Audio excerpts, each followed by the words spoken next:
Black women.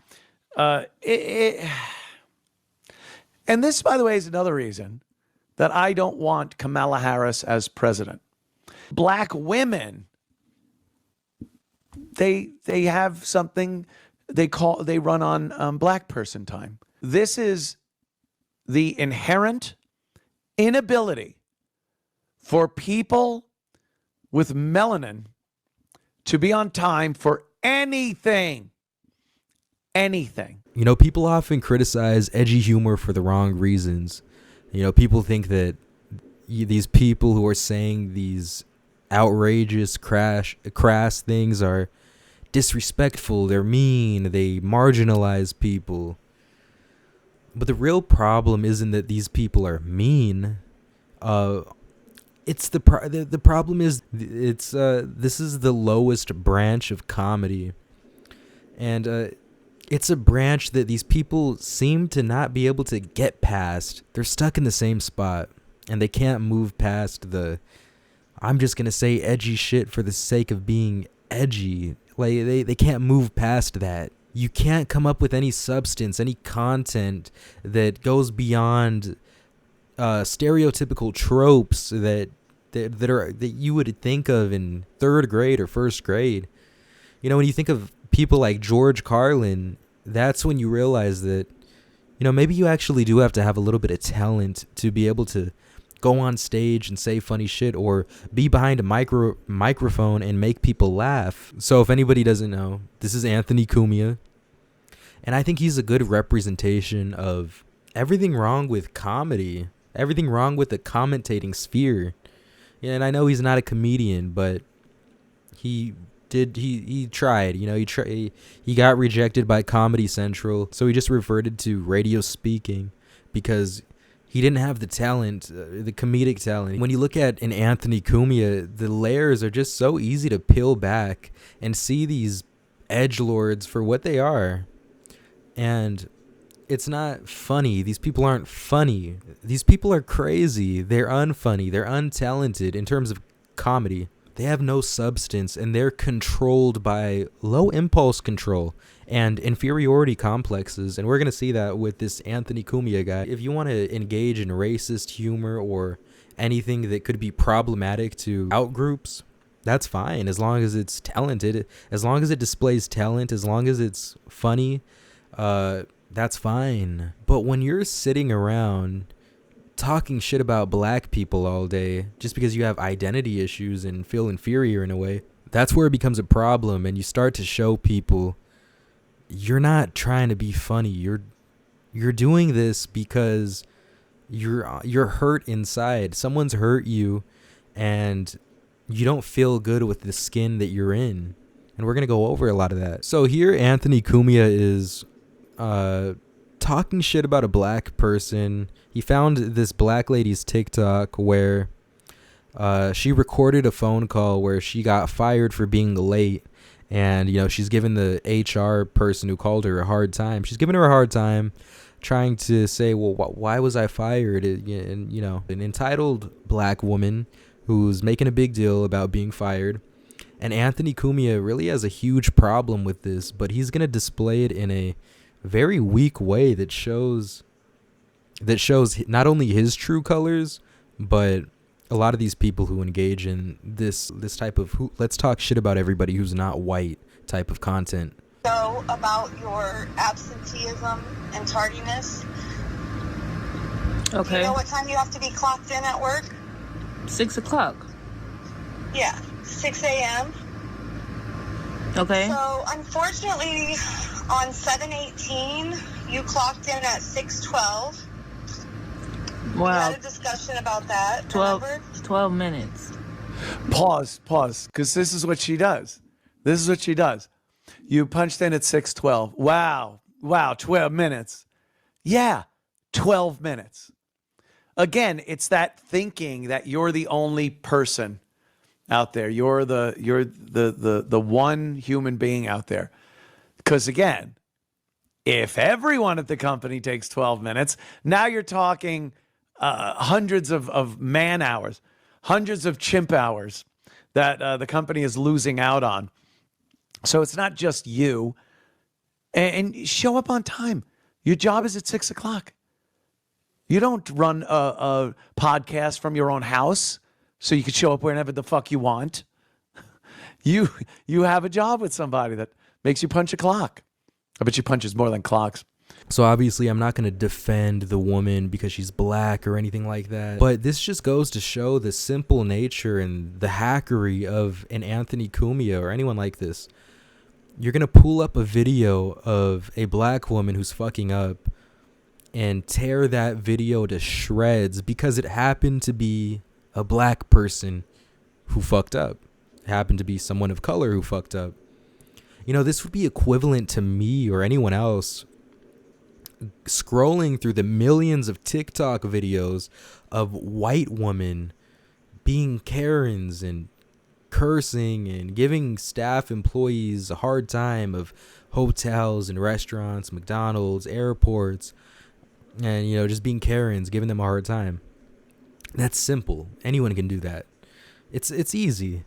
And, you know, this really demonstrates the simple nature of an Anthony Cumia or an edgelord, whatever you want to call these people. They're going to commentate on black people who fuck up, and the cult following who happen to agree with me are going to be drawn to me because of my existence and my identity.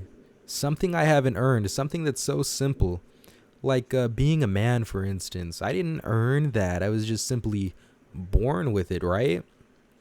So if I'm going to say, oh, man, let's talk shit about women. Let's all dogpile women because they fuck up a lot. And every man is going to resonate with me. That's simple. You didn't earn anything. You didn't earn that. It ties into the fact that you didn't acquire any comedic skills. You're just talking shit about people because they're black, and you're saying simple racist tropes, and I don't care that it's racist. I care that it's simple. It's simple-minded. And then he says, you're not the only person in the world, like a digital father talking to his daughter through the screen. This just demonstrates his power complex. He has inferiority issues, so he needs to demonstrate why someone else is in the wrong here and that he can educate them. He has the power and the knowledge to tell someone how they can do right and where to do right. But the problem is you wouldn't be saying this to anyone else. You wouldn't be saying this to a white person. It has to be someone in the out group because it's simple and people are going to resonate with that. You say, you don't have a podcast at home. He's demonstrating a superiority complex. This is a layer to his identity. I'm the host of a podcast and a bunch of radio shows. So you're going to worship me. When you think of me, you're going to think of power. And he uses that to demonstrate his power and to tear down this woman right here. She will tell everybody that they fired. Look at that fucking face. Just want to fucking punch it. Ugh. They just, you can't reason with these people. You're late. These people are mad at the world. They're controlled by low impulse control. No one should ever be that angry. But this is what these people are. These people are mentally ill. These people are deranged. And we're going to see that with Anthony Cumia because this guy has a long history of crashing the fuck out. So if you look at his background a little bit, on July 3rd, 2014, Cumia was fired by SiriusXM for a series of tweets in which he condemned a black woman who he said assaulted him and described her as an animal. The tweets were described by the company as racially charged and hate-filled. Cumia said that he was repeatedly punched by her as he was taking pictures in Times Square. He deleted the tweets after being fired. Isn't that something? And if you look into his background sheet, it's all types of poor impulse control scenarios where he's just been let go time and time again from his careers. He's very deranged in the head, just in terms of psychology, psychologically speaking. We can see that something's wrong with this guy. Impulsive crash outs. And you also have to consider the fact that throughout his career, he's been with nothing but women who have sought to destroy him and milk him for every penny he's ever had. You have to understand that none of the women he's been with have ever been with him because they like him. All of the women he's been with have been 30 to 40 years younger than him. This guy has been 70 years old throughout his whole career.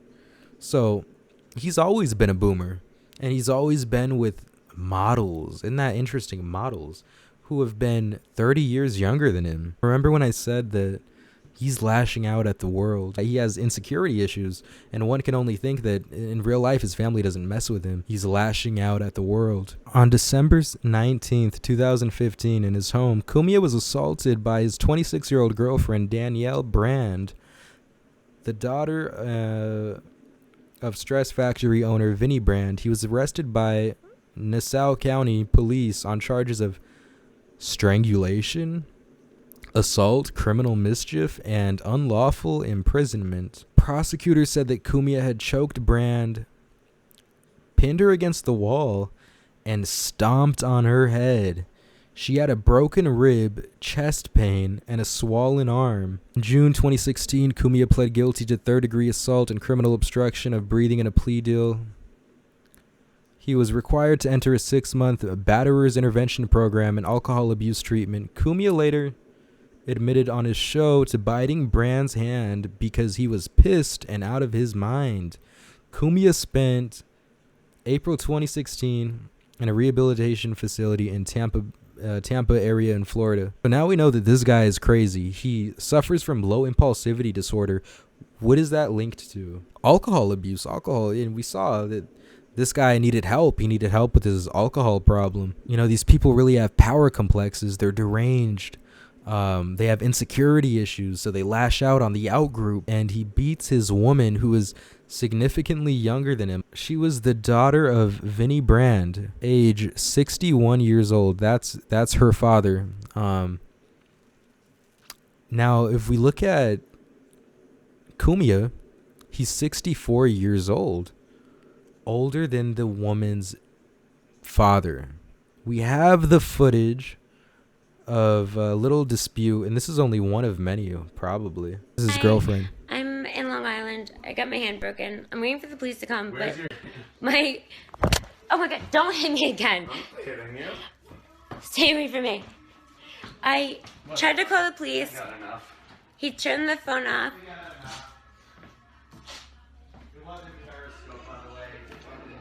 You shouldn't have lied then. Shouldn't have lied.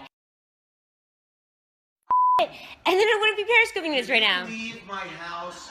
I'm asking. I'll pay to have you go back to the. I don't need you to pay for a car. I need you to pay for my broken hand. You dumb piece of shit. But you're moving your hands. What are you talking about? This is beautiful. So glad that you guys saw this. But just so you can see some other right there. And then right there.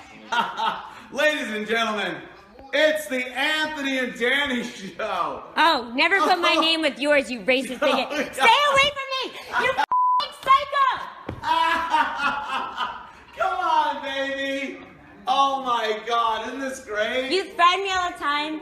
I've already. These people are crazy. These edgelords, these Tony Hinchcliffes, the Anthony Cumias, the Gavin McInneses of the world. These people who say edgy shit just for the sake of it, they're deranged. They have mental issues, and they're most likely abusing drugs and alcohol.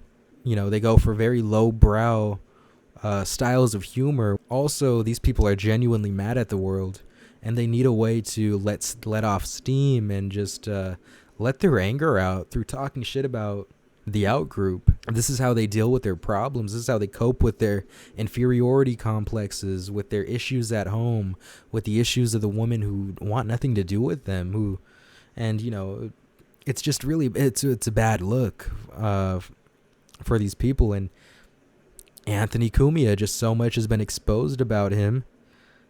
This guy is just the best representation I can think of when it comes to this lowbrow style of humor. And this is the mask that they wear, the mask of comedy, the mask of, well, I'm just commenting on stuff, trying to be edgy. No, these people are actually sick.